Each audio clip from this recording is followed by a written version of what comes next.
Dziś, moi drodzy, wasz ulubiony rodzaj vlogów, czyli vlogi terenowe. Słyszałem plotki, że cidry lotają i jesteśmy właśnie, jak można się domyśleć, w cidrowskim parku księżogórskim, czyli tak po naszemu zwana Księżogóra. I tutaj żeśmy przyjechali i no tutaj doszła chyba już moda z zachodniej Europy, w sensie ostrzeżenie przed gwałtami, że pani goni pana i pan jej ucieka.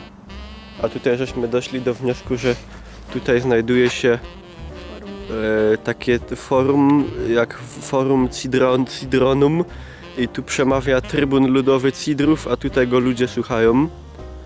A tutaj po prawej stronie jest słynny basen na Księżej Górze, który wykopał cesarz Otton II, kiedy to z wyprawą na Ruś Kijowską tędy właśnie przejeżdżał na koniu, to mu tego konia oczywiście ukradli.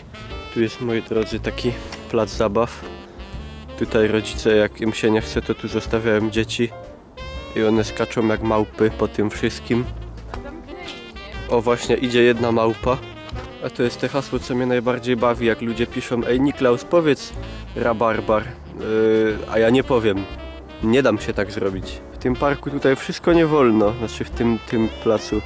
Nie wolno być psem i skakać do hasioka. Nie wolno się kopać z huśtawki w głowę, ani w czterech się huśtać, ani przeskakiwać przez płotki, kopać głową od człowieka, kraść rowerów, latać nad huśtawkami. Do dupy taka zabawa. Widzicie, jak ten pan się cieszy, że ćwiczy? Patrzcie tylko na to.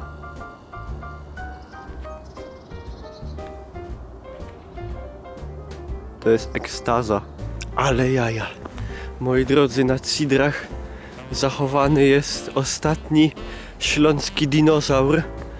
Takie oto dinozaury ujeżdżali przodkowie Ślązaków i jadąc na nich i rzucając dzidami podbili Imperium Rzymskie.